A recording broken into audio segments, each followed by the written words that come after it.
Bonjour à tous et bienvenue pour ce nouveau numéro de Au cœur du PCHB. C'est un grand sportif que nous accueillons aujourd'hui. Il a rejoint la famille pontelloise en 2022 et conduit à bien le projet du club. J'accueille Guillaume Sorina. Bonjour Guillaume. Salut Mohamed, tu vas bien? Je suis ravi de t'accueillir. Je suis ravi d'être là. Chez toi, dans un lieu que tu connais bien. Ouais. Ouais. Alors, si tu veux bien, on va aujourd'hui évoquer un petit peu ton parcours. Parce que nous, on connaît l'entraîneur, mais on aimerait découvrir aussi un peu plus le joueur. Et quel joueur a défini l'entraîneur d'aujourd'hui? Il n'y a pas que le joueur qui a défini l'entraîneur que je suis aujourd'hui. Je me suis inspiré d'évidemment ce que j'ai pu faire quand j'étais joueur. Et ça m'influence dans mes choix de séances, de séquences quotidiens, mais également les entraîneurs que j'ai pu avoir tout au long de ma carrière. Donc il y a plein de choses qui définissent aujourd'hui le joueur l'entraîneur que je suis, pardon. Pardon. Je t'ai coupé, pardon. Bon, déjà, en tant que joueur, c'est à peu près 12 saisons en pro, si je me trompe pas. Oui, j'ai été pro pendant 17 ans. Il y a 4 saisons en deuxième division, 13 saisons de première division française et une saison de première division en Roumanie. Alors, on note à ton actif près de 1385 buts, je crois, quelque chose comme ça, si on les a tous comptabilisés. Comptez pas les buts en D2 à l'époque. Mais surtout, 2 titres de meilleur buteur de Star League, 2010 et 2012. Ça place un petit peu le niveau du joueur que tu étais. Ça place le niveau du tireur que j'étais, pas forcément du joueur. Aujourd'hui, dans le handball moderne, on a besoin d'avoir des joueurs complets, attaquants, mais aussi défenseurs. Donc ça place une partie du niveau, on va dire. Mais pour ceux qui l'ont oublié ou qui en doutent, parce que je sais qu'il y en a, on en a discuté avec certains. J'ai commencé quand je suis arrivé à Nîmes par défendre. Et j'étais poste 3, je changeais avec Ekel Meganem pour ceux qui s'en souviennent. Justement, sur cette carrière de joueur, tu fais partie un petit peu de la génération qui a un petit peu essuyé les plâtres du handball. Tu as vécu la grande vague de professionnalisation. Ouais. Donc, tu fais partie de ceux qui n'ont pas connu les gros salaires du handball qu'on peut rencontrer aujourd'hui. Quel regard tu as un petit peu sur l'évolution de ton sport, en fait, parce que il a beaucoup évolué depuis quelques décennies. Oui, c'est vrai qu'il a énormément évolué. Alors, quand je vois les jeunes aujourd'hui qui râlent un petit peu sur leur salaire, maintenant que je suis de l'autre côté de la barrière, on va dire, ça me fait un petit peu rire. Et je repense à mon premier salaire qui était de 500 francs. 500 francs, donc ça fait même pas 100 euros d'aujourd'hui. Donc c'est avant 2002, hein. Qu'on resitue pour ceux qui connaissent pas le franc. Voilà, je te remercie pour le coup de vieux. Mais oui, non, je vois ça avec beaucoup de bienveillance. Ça suit selon moi une bonne trajectoire, une bonne évolution. Faut pas oublier non plus qu'on a la chance de gagner notre vie en jouant avec des copains au ballon. Donc il faut pas non plus se plaindre. Et il faut pas que ça prenne des proportions trop extrêmes non plus. Et il faut surtout qu'on arrive à garder les valeurs du handball. Donc aujourd'hui c'est le cas. Et voilà, il faut qu'on continue là-dedans. Mais voilà, les instances, les dirigeants font ça de manière plutôt très intelligente. Et je pense qu'on est effectivement sur une bonne voie. Après c'est la loi de l'offre et de la demande. Le football est sport roi et parce que c'est demandé, mais le handball aujourd'hui fait sa place, le handball masculin, le handball féminin, donc c'est très bien pour la suite. Justement, parce que on parle de la suite, on va surtout parler du début. Guillaume Sorina était un jeune joueur. Oui. Tu as été membre du pôle de Coq, je crois. J'ai été en sport-études à Marseille. À Marseille. Voilà. Et après, j'ai été au centre de formation à Montpellier. Voilà. Puis sur ma dernière année, prêté à Aix-en-Provence. C'est ça, c'est ce que tu voulais dire? Non, je voulais pas, mais pourquoi pas? Pardon. Non, et puis après, j'ai eu un grave accident de voiture qui m'a tenu éloigné des terrains pendant 13 mois, et puis j'ai rebondi à Villeurbanne en 2e division, avant de signer 4 ans plus tard à Nîmes. Et c'est Nîmes un petit peu qui t'a porté et qui t'a amené vers les plus hauts sommets, parce que tu as fini avec Nantes dans quand même une grosse team, Oui. hein, en Ligue des Champions même. Oui. Hein. Donc pour qu'un club de ce calibre-là fasse appel à toi, c'est un petit peu flatteur. C'est un petit peu particulier, on va dire, sur mon parcours. J'ai passé 10 ans à Nîmes, entrecoupé d'une année à Chambéry, où là aussi j'ai vécu la Ligue des Champions. J'ai eu cette chance-là. On a pris tous les plus gros clubs de l'époque à ce moment-là, les Rhein-Neckar, les Ciudad Real, Kiel, toutes ces équipes-là, Barcelone. Et malheureusement, ma maman était malade. Et j'ai fait un choix de vie plutôt qu'un choix de carrière. Voilà, j'ai fait le choix de pas aller au bout de mon contrat avec Chambéry, de rentrer et de l'accompagner jusqu'au bout. Et puis en même temps, ça m'a permis également de construire notre famille avec Camille, puisque c'est à ce moment-là qu'on a eu notre premier enfant. Et puis après, de la même manière, quand le club fille de Nîmes c'est cassé la gueule un peu, si je puis dire. Il fallait trouver un club pour Camille, et c'est pour ça qu'on a décidé de s'exiler ensemble à Bucarest. Ça a été une superbe expérience. C'était un regret dans ma carrière de pas avoir vécu une expérience à l'étranger. Ça s'est fait sur ce que je croyais être mon dernier club. Et au final, j'ai été recruté par Nantes en tant que joker médical. T'es pas vraiment inscrit dans un plan de carrière Non, pas du tout, pas du tout. Du coup, j'ai eu la chance de faire 2 fois mes adieux au championnat de France, et clin d'œil du destin, ce que je croyais être mon dernier match en France a été à Nantes. Non. Donc j'ai eu droit de beaux adieux là-bas, et une 2e fois. Et justement, en tant qu'adieu, tu te souviens encore de ton dernier match? Ouais. Quel souvenir tu en gardes? Alors mon dernier match, c'était un match caritatif. C'était un match que j'ai organisé pour la lutte contre le cancer, avec que des stars du handball français et international, avec que des copains qui ont répondu à mon appel. On a fait ça à Nîmes, le Parnasse était plein, et on a récolté plus de 25 000 euros, il me semble, pour la lutte contre le cancer. Donc c'est mon dernier vrai souvenir sur un terrain, même si c'était pas le match le plus acharné, le plus compliqué à jouer.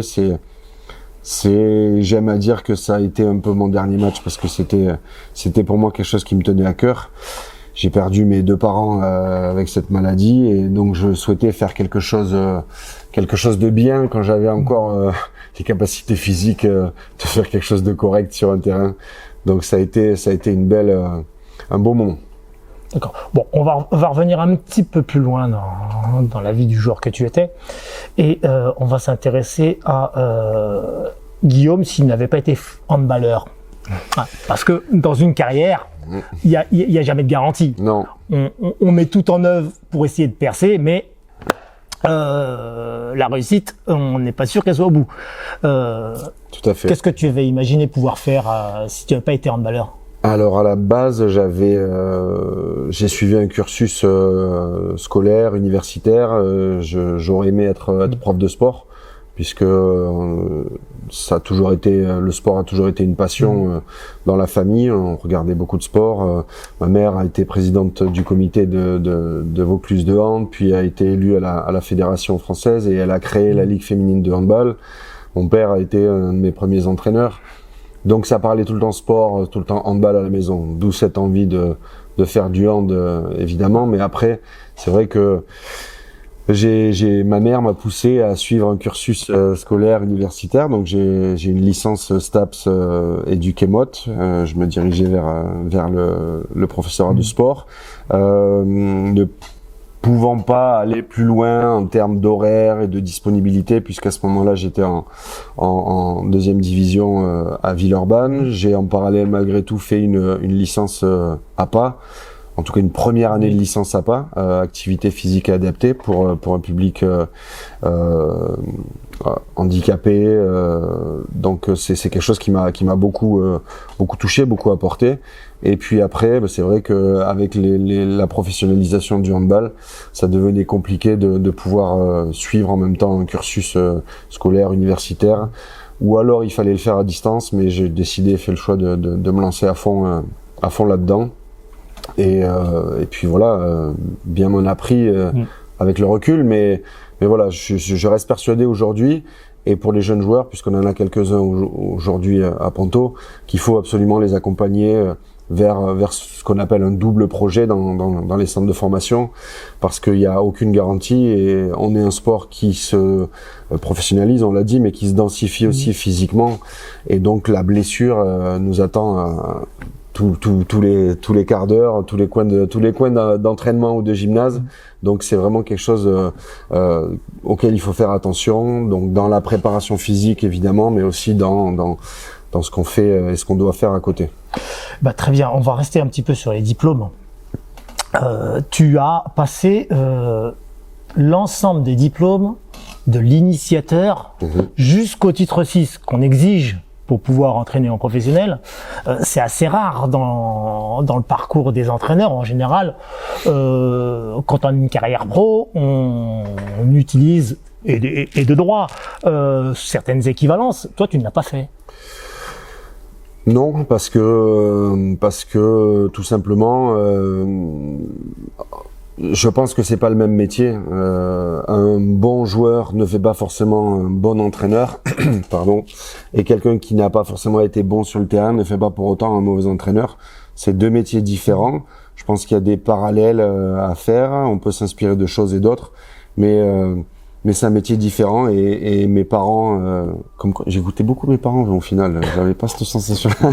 Avec le recul finalement. Avec le recul, mes parents avaient insisté sur le fait que c'était important d'apprendre les bases du métier, comme quand on est handballeur, on apprend les bases avec de la motricité au tout départ, pour finir après avec plein de choses différentes. Mais voilà, apprendre les bases, c'est cette envie de s'améliorer, cette envie d'être meilleur, voilà, je suis. Mais t'as commencé avec les petits. Ouais, tout à fait. J'ai commencé à Nîmes. T'apprends beaucoup les petits, hein. Ouais, énormément. Et je pense que c'est une erreur que de mettre entre guillemets pas forcément des entraîneurs débutants, mais des entraîneurs. Je pense qu'il faut mettre de bons entraîneurs sur les jeunes catégories. C'est important, et ça permet de développer dès le départ les bonnes choses. Par analogie, on met rarement des maîtres nageurs débutants sur des non-nageurs. Forcément, mais voilà. En tout cas, cette envie d'entraîner m'est venue de Nîmes, où le club encourageait les joueurs pros à encadrer des équipes. Donc on a tous commencé à Nîmes, enfin tous les joueurs avec lesquels j'évoluais à l'époque, on a encadré des équipes. Et moi, c'est vrai que j'ai été mis sur le collectif des plus jeunes. Et j'ai vraiment accroché. J'étais avec Jean-François Piles à l'époque, Pilou, salut à toi, qui m'a initié à ça, qui m'a apporté des choses, et j'ai pris goût à ça, et j'arrivais à voir une étincelle dans l'œil des gamins, et je trouvais ça extraordinaire d'être dans la transmission et de pouvoir partager quelque chose. Donc après, le club nous a encouragé, pour ceux qui avaient accroché, à passer des diplômes et à avancer tout simplement dans ce cursus-là. Et voilà, c'est tout naturellement après que j'ai suivi ce chemin jusqu'au bout. Ouais. Voilà. C'est un petit peu ce que fait le club aussi. Il encourage beaucoup ses éducateurs à se perfectionner et à. Tout à fait. Bah, depuis que je suis arrivé au club, j'essaie de mettre en place aussi une espèce de parrainage avec les joueurs pros et toutes les catégories.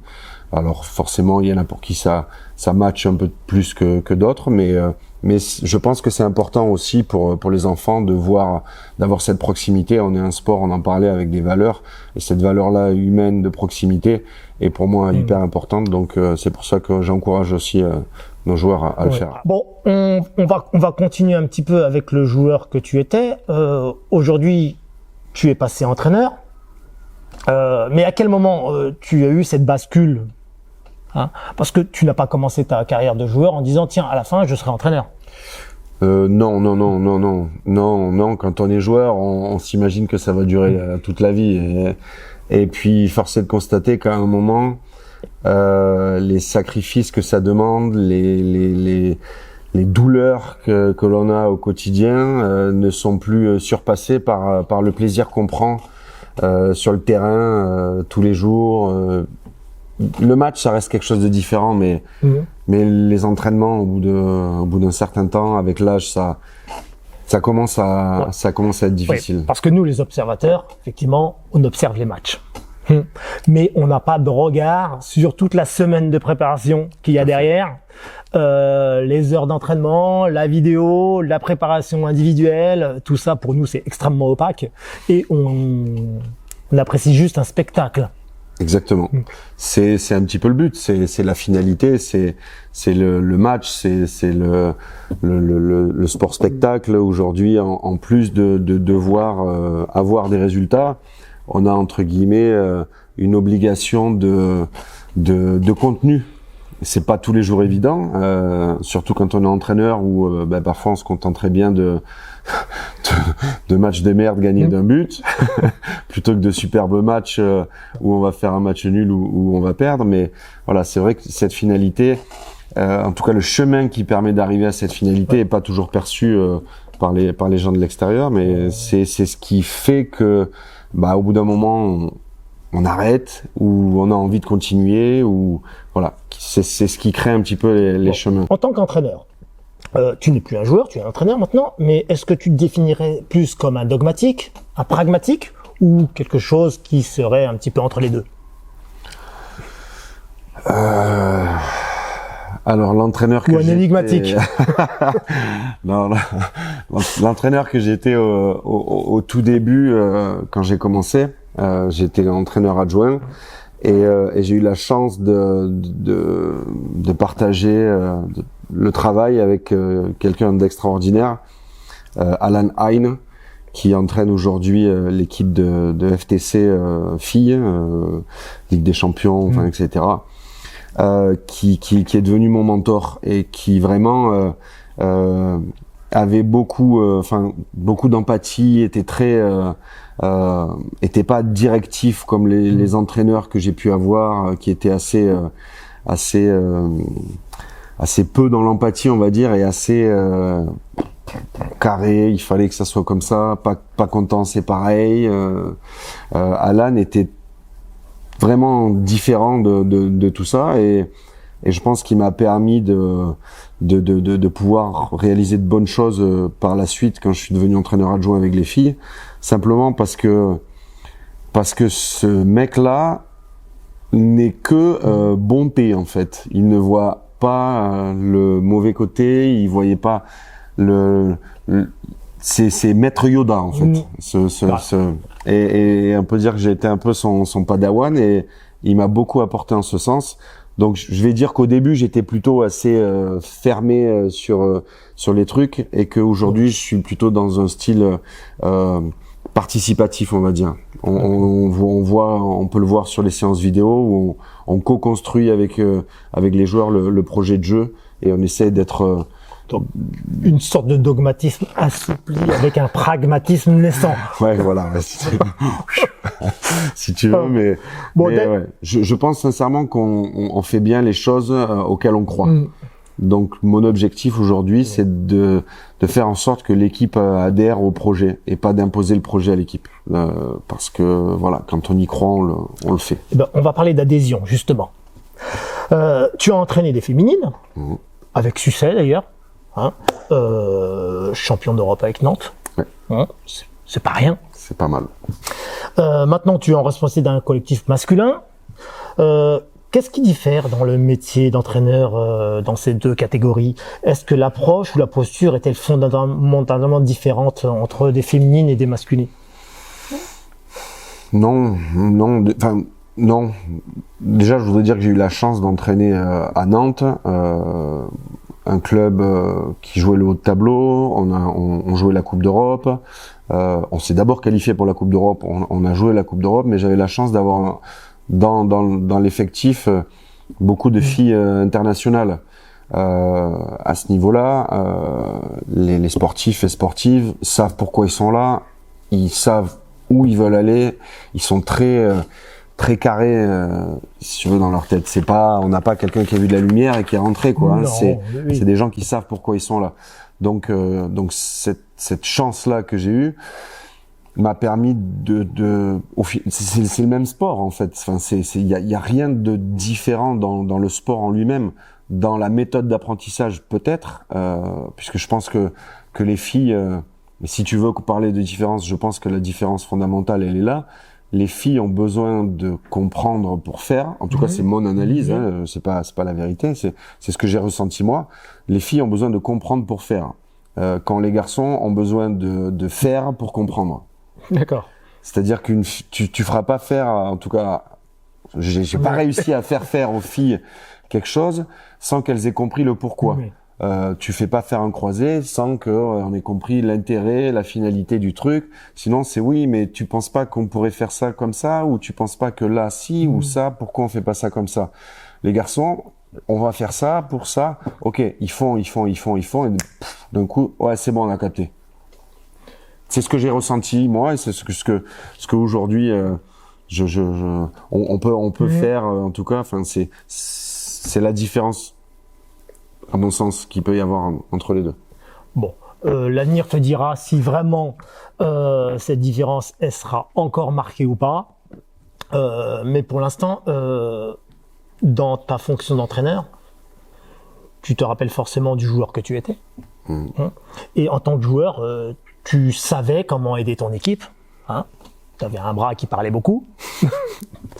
Tu pouvais influer directement sur le cours d'un match, mais à présent, tu n'es plus un acteur direct du jeu. Et est-ce que tu ne ressens pas parfois une forme d'impuissance quand la vérité du match ne prend pas toujours la direction que tu voulais, qu'on espère? Ouais. C'est vrai que c'est toute la complexité de ce métier d'entraîneur, c'est d'apprendre à gérer sa frustration, parce que tout ne se déroule pas toujours comme on l'a imaginé, comme on l'a prévu.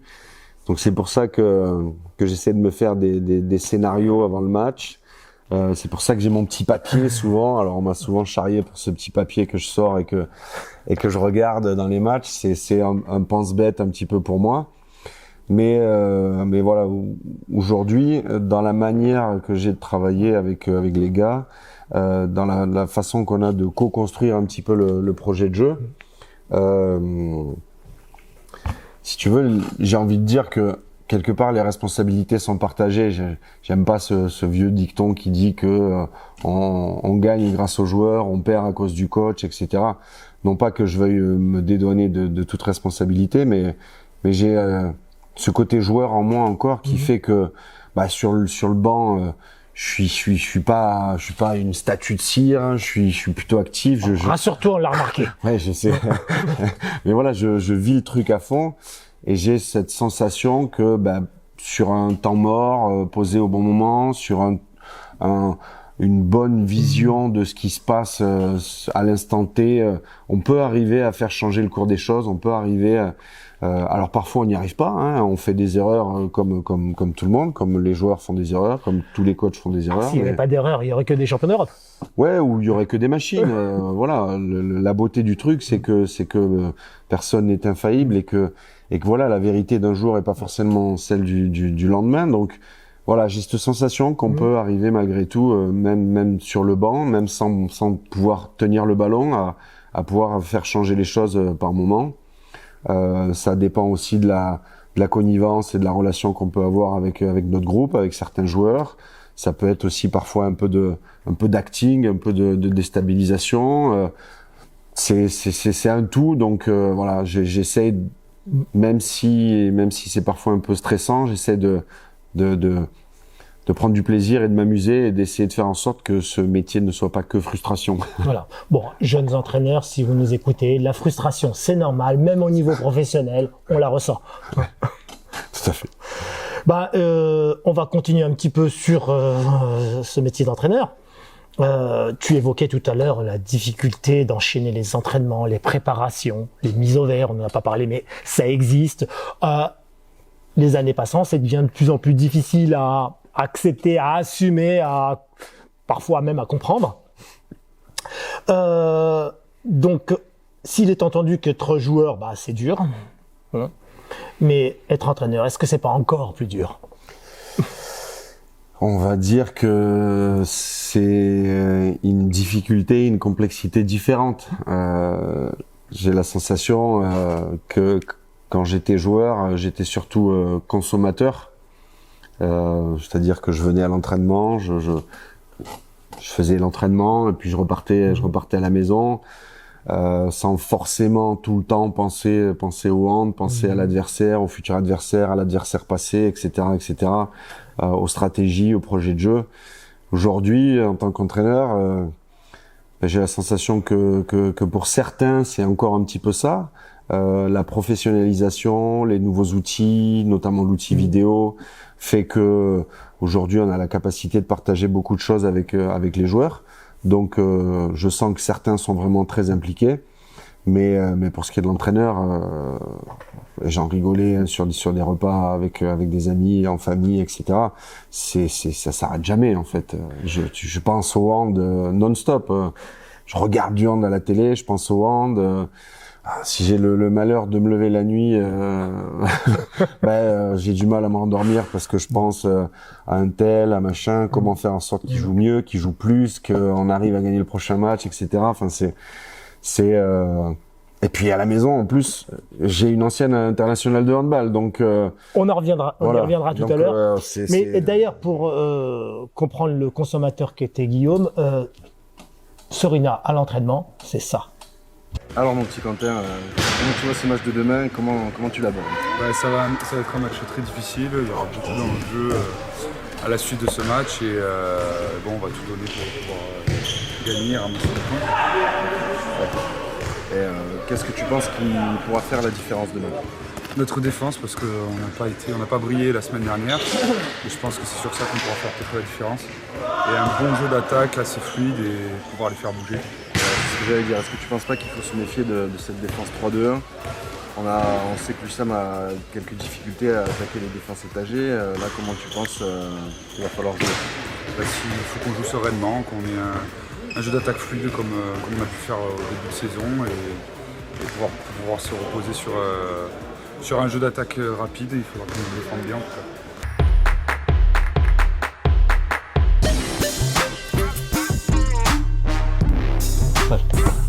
Cette vieille salle des muscles.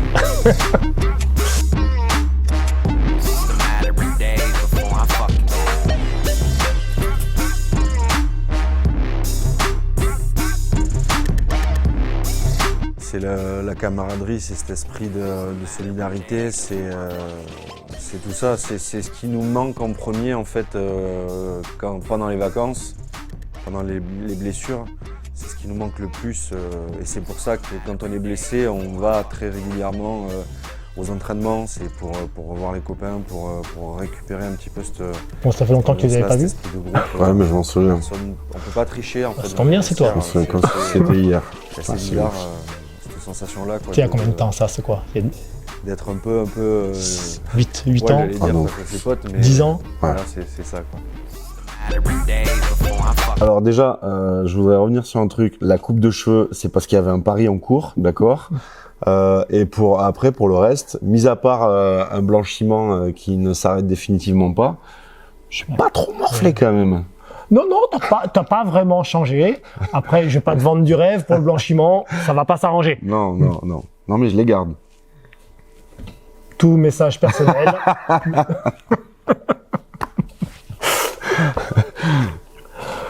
Bon, on va revenir un petit peu maintenant, un peu plus sur Guillaume Sorina, entraîneur du PCHV. On va revenir un petit peu sur les 2 dernières saisons, qui sont, ma foi, de la vie générale plutôt réussies, avec pour la première saison une qualification pour le Final Four. Et on échoue l'année dernière au pied du Final. Ça se joue à pas grand chose. Un but. Voilà, c'est toujours ce fameux but. Tu vois. Quel regard tu portes sur ces 2 premières années? Plutôt positif.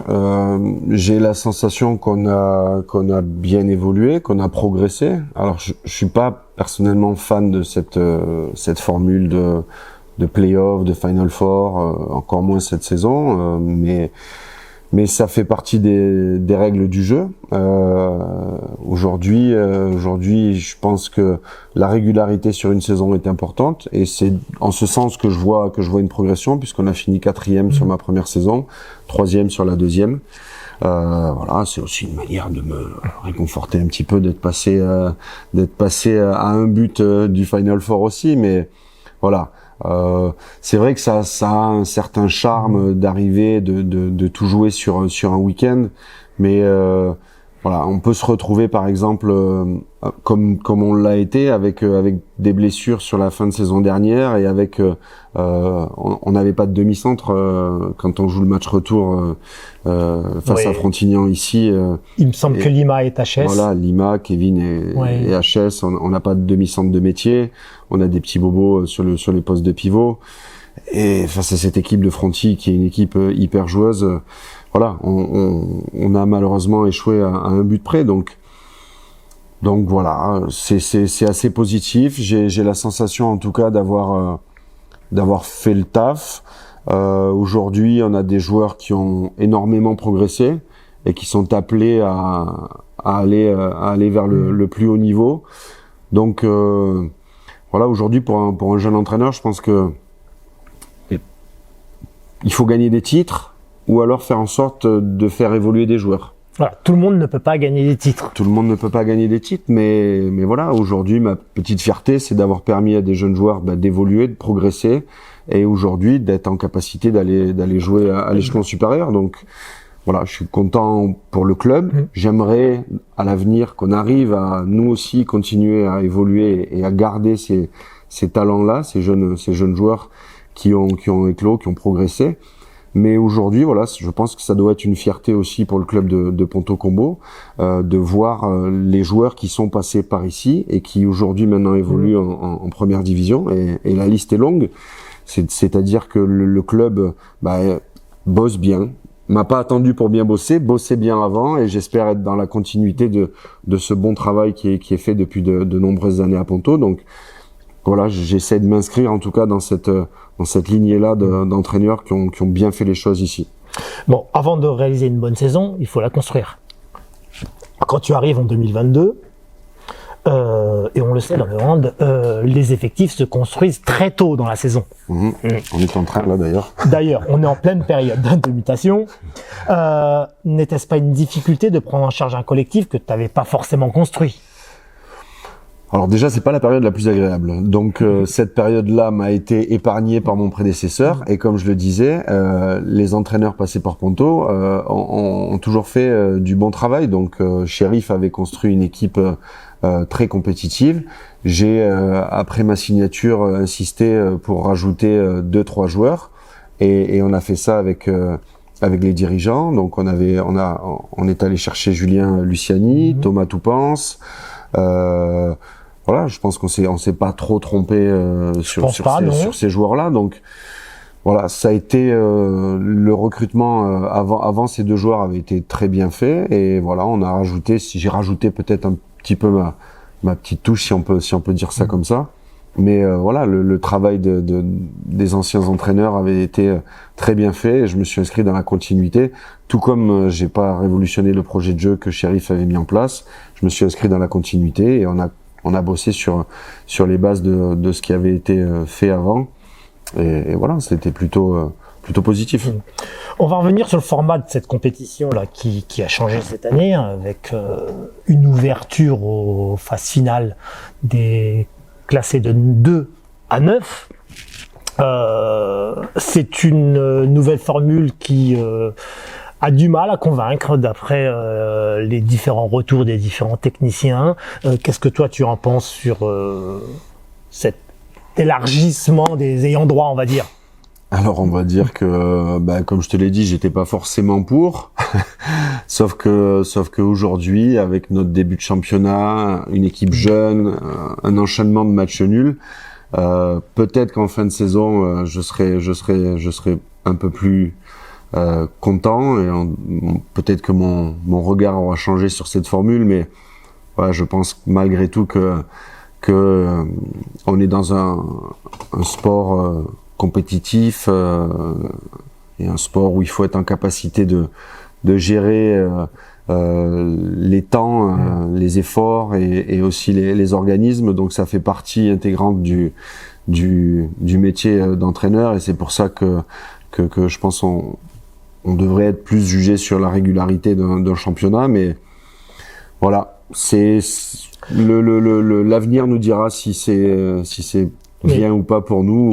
Honnêtement, aujourd'hui, j'ai pas de... Oui. Tu n'as pas peur que le jeu des classements de 2 à 9 fausse un petit peu la fin de saison, avec des équipes qui pourraient s'offrir quelques moments de récupération, par exemple? Si on a le luxe en fin de championnat de pouvoir le faire sans que ça ait forcément beaucoup d'incidence sur le classement, je pense qu'il faudra faire les comptes à ce moment-là. Mais voilà, je me dis qu'une équipe qui est première du championnat toute la saison et qui va sur un dernier match à l'extérieur face au deuxième et qui perd contre le deuxième dans un match à la vie à la mort, et sur ce match-là perd 2 joueurs, elle perd ses 2 meilleurs joueurs, doit jouer 4 jours après chez le 9e qui, comme tu le dis, a peut-être fait un mois de préparation physique et peut tout perdre sur une double confrontation. Donc il faudra aviser à ce moment-là. Il y a un positionnement éthique qui interroge un petit peu. Non, c'est des décisions qui ont été prises. J'ai pas envie de polémiquer là-dessus. Il faudra jouer avec les règles du jeu, et on verra à la fin. On va revenir un petit peu à ta passion du handball. Tu l'as dit, hein, tu manges, tu bois, tu dors handball et tu vis handball. Tu as épousé une handballeuse. Les enfants sont handball. Oui. Hein? Oui, tu les vois tous les week-ends. Mais est-ce que tu arrives quand même à couper un peu du handball de temps en temps? Oui. J'ai la chance, on va le dire, d'avoir vécu cette petite mort, hein, tu sais, cette fin de carrière de manière un petit peu adoucie, on va dire. Un petit peu adoucie, puisque je suis malgré tout resté dans le handball. Mais c'est vrai que le métier d'entraîneur fait que parfois on se sent assez seul. Et ça m'a permis de faire le tri un petit peu dans les gens, dans l'entourage, dans les amis, et j'ai envie de dire que seuls les vrais sont encore là, quoi. Et c'est vrai que c'est très important pour moi d'avoir cette bulle d'oxygène avec mon cercle proche, avec ma famille évidemment, sans qui je pourrais rien faire, hein, évidemment, Camille, les enfants, mais ce cercle d'amis très proche, de 5-6 vrais amis, sur qui je peux compter. Les yeux fermés. Les yeux fermés. À n'importe quel moment, à n'importe quelle heure. Voilà. Tu te dis, quand t'es joueur, tout le monde te tape dans le dos, et t'inquiète pas, je serai là, machin, les copains, on est là, les copains, vous pouvez nous faire confiance. C'est du vent, c'est au moment où t'en as besoin que tu te rends compte des vrais gens qui sont là, et ces vrais gens te permettent d'avoir cette bulle d'oxygène. Et j'en ai dans le handball, mais j'en ai en dehors du hand. C'est vers ça qu'on aimerait aller. Ouais, et c'est une vraie bulle d'oxygène que de passer du temps avec ces gens-là, parce que en fait ils t'aiment pour ce que t'es toi, tout simplement, et pas pour ce que t'as été ou ce que t'es sur le bord du terrain ou quoi ou qu'est-ce. Mais c'est une vraie bulle d'oxygène. Et puis je le répète, ma famille, Camille, les enfants, voilà, mon frère avec qui j'aime passer beaucoup de temps aussi. Voilà, c'est très important pour moi. Bon, on s'approche bientôt de la fin. Il est temps. J'aimerais que tu dises quand même un petit mot pour quelqu'un, que tu t'adresses un petit peu au petit Guillaume. C'est le jeune joueur qu'il était. Ouais. Et aujourd'hui, coach Sorina, s'il avait le petit Guillaume en face de lui, qui s'apprêtait à amorcer une carrière professionnelle, qu'est-ce qu'il lui dirait? Ça serait censuré. Non. Je lui dirais de juste bosser un tout petit peu plus. J'ai pas beaucoup de regrets dans ma carrière. J'ai pas je suis assez fier du parcours que j'ai fait, mais je pense que j'aurais pu peut-être faire un tout petit peu mieux. Tu vois, tu parlais des buts que j'ai marqués, mais je me souviens surtout des buts que j'ai ratés, quoi. D'ailleurs, des en buts termes de importants, buts, pour ceux qui ne t'ont pas suivi, c'est ça.